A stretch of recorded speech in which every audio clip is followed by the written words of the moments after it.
Sidra and welcome back to my YouTube channel. I hope कि मेरी YouTube family बिल्कुल ठीक ठाक होगी, मज़े में होगी और खुश होगी। अल्हम्दुलिल्लाह मैं भी बिल्कुल ठीक हूँ। आज की वीडियो में अपनी डेली रूटीन के साथ साथ मैं आपके साथ वो तमाम बातें शेयर करूँगी जो आप मुझे कमेंट्स कर रहे थे कि आपने अभी तक हमें अपने घर की अपडेट नहीं दी। आपने घर नया ख़रीद लिया है, कौन सा पसंद किया है, या आपका घर अभी सेल ही नहीं हुआ। तो ये तमाम बातें मैं आपको बताऊंगी क्योंकि मेरे साथ जब से बयाना लिया है इतनी ज़्यादा प्रॉब्लम्स हो रही थी कि मुझे समझ ही नहीं आती कि ये क्या हो रहा है मेरे साथ ना। तो अब मैं आपके साथ वो तमाम बातें शेयर करूंगी जिनका मुझे आइडिया ही नहीं था, और ये तमाम बातें हमने फेस की हैं और उनको कैसे हमने सॉल्व की है। और इसके अलावा मैं आज आपको बताऊंगी कुछ ऐसे स्पेशल फेशियल के स्टेप जिसमें आपकी फाइन लाइन, रिंकल्स और एंटी एजिंग के जितने भी प्रॉब्लम्स हैं वो तमाम सॉल्व हो जाएंगे। इस वीडियो में बहुत कुछ है देखने के लिए। आपने हेयर बन का कहा था कि आप हमें बताएं कि आप घर में किस तरह से बनाती हैं, तो वो भी मैं इसी वीडियो में शेयर करूंगी। उसके अलावा आपने मेकअप के बारे में पूछा था कि हमें कोई ऐसा नेचुरल और रूटीन का मेकअप बताएं जो बिल्कुल भी फेक ना लगे और जिससे बहुत अच्छी लुक आ जाए। गर्मियाँ हैं तो ज़ाहिर है मेकअप तो नेचुरल ही अच्छा लगता है, और ईद भी गर्मियों की है तो उसके लिए भी मैं आपको आगे आइज़ के बहुत सारे मेकअप बताऊँगी। लेकिन आज मैं आपके साथ वो मेकअप शेयर करूँगी जो रूटीन का है और जो बिल्कुल भी फेक नहीं लगता।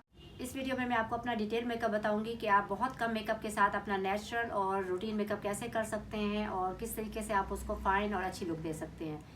तो इस वीडियो को आपने लास्ट तक देखना है, इसको लाइक और शेयर ज़रूर करना है। आपके कमेंट्स का मुझे इंतज़ार रहता है, आपने मुझे कमेंट्स में बताना है कि ये वीडियो आपको कैसी लगी। तो चलिए शुरू करते हैं। फिर यहाँ पे चल रहा है नाश्ता, और नाश्ते में मैंने तो लिया था पराठा, आमलेट, चने और लस्सी। मेरा फेवरेट नाश्ता है आजकल, लेकिन जैसे ही आम का सीज़न शुरू हो जाएगा तो थोड़ा सा चेंज हो जाता है क्योंकि मुझे पराठे के साथ आम बहुत पसंद है। तो बस पूरी गर्मियों में मैंने पराठे के साथ आम तो लाजमी लेना है। फूफो नाश्ते में पराठा पसंद नहीं करते तो उनके लिए ब्रेड बना रही थी। कभी बेसन वाला बनाती हूँ जिसकी रेसिपी आपको पहले शेयर की है मैंने। आज उनका मीठे का दिल था तो मैं मीठा बना रही थी। मैंने दूध में एक अंडा और थोड़ी सी चीनी और इलायची डाली थी। पप्पो को तो मीठा ज़्यादा पसंद है तो मैंने 2 चम्मच चीनी डाली थी। आप अपनी ज़रूरत के हिसाब से डाल सकते हैं। आप मेज़े को अच्छी तरह मिक्स कर लें और ब्रेड को इसके अंदर डिप करके फ्राई कर लें। बहुत कम ऑयल में डालती हूँ क्योंकि ऑयल हेल्थ के लिए तो अच्छा नहीं होता, और ये बहुत कम ऑयल में फ्राई हो भी जाते हैं। बहुत अच्छा सा कलर आने पर इसको आप उतार लेंगे, और ये बहुत ही जूसी और मज़े के बनते हैं और बच्चे बड़े सब बहुत शौक से खाते हैं। मेरे घर में तो सबको ये बहुत पसंद है, और मुझे ये चने के साथ अच्छे लगते हैं क्योंकि मुझे मीठा और नमकीन मिला के खाना अच्छा लगता है। डोली रोटी के साथ भी मैं चने लेती हूँ और इसके साथ भी मुझे चने बहुत अच्छे लगते हैं। ये बहुत क्विक और इजी रेसिपी, आपने इसको ज़रूर ट्राई करना है और मुझे कमेंट्स में बताना है आपको ये रेसिपी कैसी लगी। शालीमार वाले घर का बयाना तो हमने ले लिया था, आपके साथ शेयर किया था मैंने, लेकिन उसके बाद हमें रजिस्ट्री के लिए चाहिए थे कुछ पेपर, और वो ऑफिस बंद था। वो उनकी हड़ताल चल रही थी कोई, और उन्होंने कहा 1-2 दिन में ना ओपन हो जाएगा, लेकिन 2-3 दिन के वेट के बाद भी ओपन नहीं हुआ। और वो जो पार्टी थी वो थी भावलपुर की। वो हमें प्रेशराइज़ कर रही थी कि आप हमें जल्दी से पेपर बनवा के दें ताकि हम आपको पेमेंट कर दें। ये बहुत मुश्किल दिन थे, 1 दिन का काम था और 12 दिन गुजर गए थे। उन्हें घर लेने की जल्दी थी और हमें पेमेंट लेने की, क्योंकि हमने अपना नया घर ख़रीदना था। तो बस अल्हम्दुलिल्लाह आप सबकी दुआओं से हमारा ये काम भी क्लियर हो गया।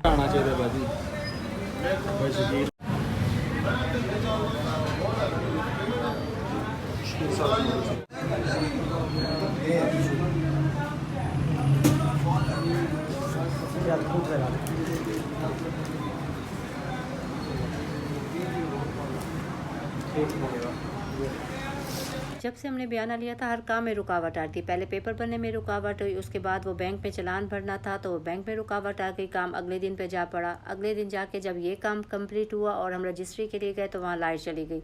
लाइट इतनी लंबी गई कि वो जो अफसर थे वो उठ के चले गए। लाइट तो वापस आ गई, लेकिन जिन्होंने साइन करने थे वो वापस नहीं आए। भावलपुर वालों को जल्दी थी, उन्होंने कहा हम कल तक का वेट नहीं कर सकते क्योंकि हमारा रोज़ का इतना टाइम लग जाता है और हमने ना आज ही ये काम करवाना है। उन्होंने एक्स्ट्रा पैसे दिए और उन्होंने प्राइवेट तरीके से अपना काम करवा लिया। इतना अफसोस होता है कि हमारे मुल्क के हालात इस तरह हो गए हैं कि आपका ठीक काम भी गलत तरीके से हो रहा है। तो बस अल्लाह से दुआ है कि हमारे मुल्क के हालात ठीक हो जाएं और ये सारा सिस्टम जो है ये चेंज हो जाए। आप सब ने हमारे लिए दुआ करनी है कि अल्लाह हमारे लिए आसानियाँ पैदा करे, क्योंकि जो घर हमें पसंद आ रहे हैं उनका रेट बहुत ज़्यादा है और जो रेट कम है वो हमें पसंद नहीं आ रहे। अल्लाह हमें बेहतर फ़ैसला करने की तौफीक अता फरमाए और जो हमारे हक़ में बेहतर हो हमें वही घर नसीब हो, आमीन। अब स्टार्ट करते हैं सॉफ्ट रूटीन मेकअप। ये मेरी फेवरेट बेस है जो मुझे निदा ने हॉलैंड से भेजी थी और मुझे इतनी ज़्यादा पसंद है कि मैं उसे फरमाइश करके मंगवाती हूँ। ये लिप पेंसिल है और एक मस्कारा और एक आई पेंसिल। ये है मेरा मेकअप जो मैं डेली बेसिस पे यूज़ करती हूँ। इसकी एप्लीकेशन भी बहुत इजी है और मैं जहाँ भी जाती हूँ लोग लाजमी पूछते हैं कि आपने ऐसा क्या लगाया हुआ है कि जो फील भी नहीं हो रहा और फिनिशिंग भी इतनी अच्छी आ रही है। तो ये कमाल की बेस है, इससे कोई एलर्जी नहीं होती। मैं डेली भी लगाती हूँ तो मेरी स्किन बहुत फ्रेश और नीट रहती है इससे। ब्लश ऑन भी मैं बहुत लाइट और सॉफ्ट लगाती हूँ क्योंकि मुझे लगता है हर चीज़ नेचुरली अच्छी लगती है। अगर आप जितना सॉफ्ट मेकअप करेंगे उतना ही अच्छा लगेगा। तो चलें शुरू करते हैं मेकअप। सबसे पहले मैंने एक मटर के दाने जितनी बेस ली है और उसको फुल फेस पे लगा के मैंने अच्छे से उसकी ब्लेंडिंग कर ली है। ये बेस फिंगर टिप से ही बहुत क्विकली ब्लेंड हो जाती है और इतनी लॉन्ग लास्ट है कि इससे मेरा ऑयल भी कंट्रोल में रहता है और बेस बिल्कुल भी ख़राब नहीं होती। जस्ट मैंने सिर्फ ये बेस लगानी है और मेरी बेस ओके होगी। मैंने इसके बाद कोई फेस पाउडर या कोई फिक्सर नहीं लगाया। ये बहुत कमाल की बेस है, आप इसको यूज़ करेंगे तो आप इसका आइडिया होगा। सॉफ्ट और नेचुरल मेकअप में भी आपने हाईलाइट और कंटूरिंग लाजमी करनी है क्योंकि इससे आपकी फेस की लुक एकदम से चेंज हो जाती है और आपको एक बहुत मज़े की फ़ाइन लुक आ जाती है। हाईलाइट भी आप बिल्कुल नेचुरल सा लगाएंगे और कंटूर भी बहुत ही नेचुरल आपने यूज़ करना है। आइज़ में मैं मोस्टली वाइट पेंसिल ही लगाती हूँ क्योंकि मुझे ये बहुत पसंद है, लेकिन आप इसकी जगह ब्लैक पेंसिल या काजल भी लगा सकते हैं। लिपस्टिक लगाने के लिए आउटलाइन लाजमी दें क्योंकि उससे एक अच्छी सी फिनिशिंग आ जाती है और कलर जो है आप अपने ड्रेस के मुताबिक या जो आपको पसंद हो, लाइट कलर या डार्क कलर आप चेंज कर सकते हैं। ब्लश ऑन भी आपने बहुत लाइट और सॉफ्ट सा लगाना है और इसी से आपने आईलिड पे भी हल्का सा शेड दे देना है ताकि थोड़ी सी फिनिशिंग आ जाए। उसके बाद मस्कारा लगा लें और मेकअप आपका कंप्लीट हो गया। ये बहुत ही सॉफ्ट, नेचुरल और रूटीन मेकअप है जो आप डेली बेसिस पे भी कर सकते हैं और कहीं जाते हैं तो भी एक अच्छी और फाइन लुक आती है। मेरी लास्ट वीडियो में जो हेयर स्टाइल में बन यूज़ किया था, मैंने आपको कहा था वो होममेड भी बना सकते हैं। अब मैं आपको जल्दी से बताती हूँ कि वो आप कैसे बनाएंगे। आपके पास कोई भी पुरानी जुराबें हों जो फट जाती हैं या फिर एक गुम हो जाती है और एक रह जाती है, आपने उसको संभाल के रखना है और उसको इस तरीके से आपने यूज़ करना है। नीचे से आप उसको काट लेंगे और अगर लाइट कलर की हैं तो वो नीचे रखेंगे और उसके ऊपर जो आपने रखना है वो ब्लैक कलर की सॉक्स रखेंगे। जहाँ से आपने सॉक्स की कटिंग किया वहाँ से आप उसको अंदर की तरफ मोड़ते हुए टर्न करते जाएंगे और जैसे ही अंदर मोड़ते जाएंगे वो पूरा एक रिंग की शक्ल में बन जाएगा।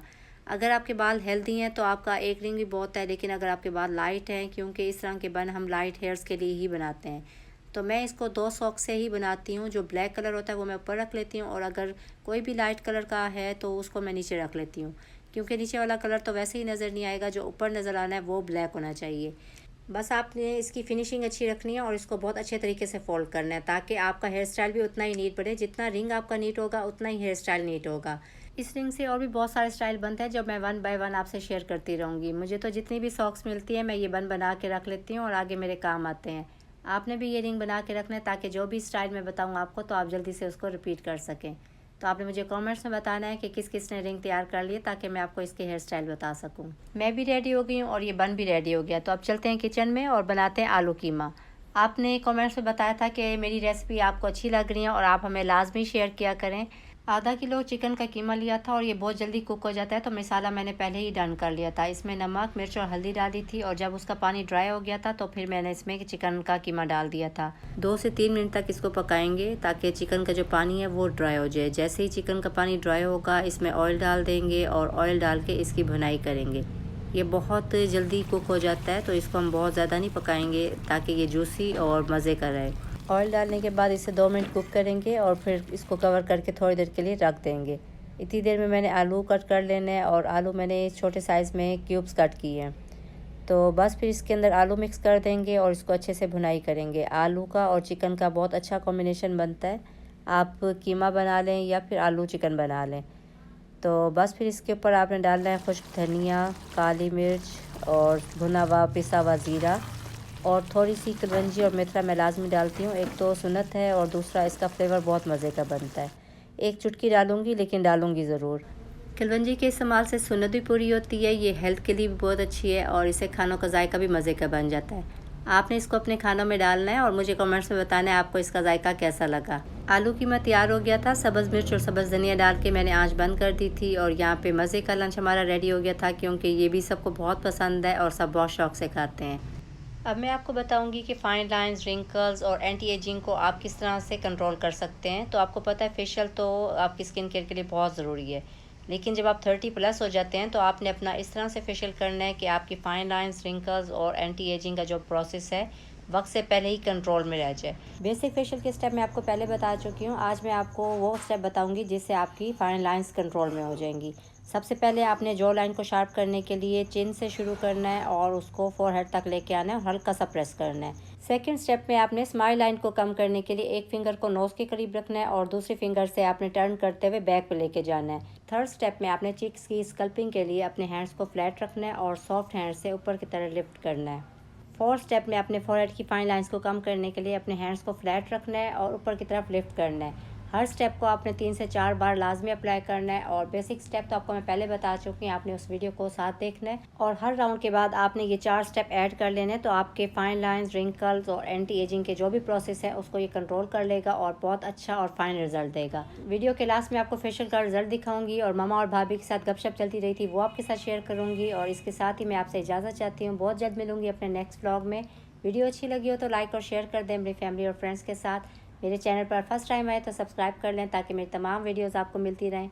और आपके कमेंट्स का मुझे बहुत इंतज़ार होता है, आपने मुझे कमेंट्स में ज़रूर बताना है कि आपको मेरी वीडियो कैसी लगी। अपना बहुत ज़्यादा ख्याल रखें, दुआओं में याद रखें और हमेशा खुश रहें। अल्लाह हाफिज़। मुझे तो नींद आ गई। आपको तो वैसे ज़रूरत ही नहीं, तो मैंने क्लास देने के लिए आपका कर लिया। जब भी आप फेशियल करते हो नींद आ गई। आप बताइए क्या ज़रूरत है मेरी मम्मा को किसी चीज़ की? मेरा ये बेटा जो है ना, ये सबसे भी है। आप माँ को ना बड़े बच्चे प्यारे लगते हैं। आपका तो कोई मुकाबला ही नहीं है माशाल्लाह। नज़र ना लगे मेरी मम्मा को। पार्टी पे जा रही थी, किटी पार्टी होती है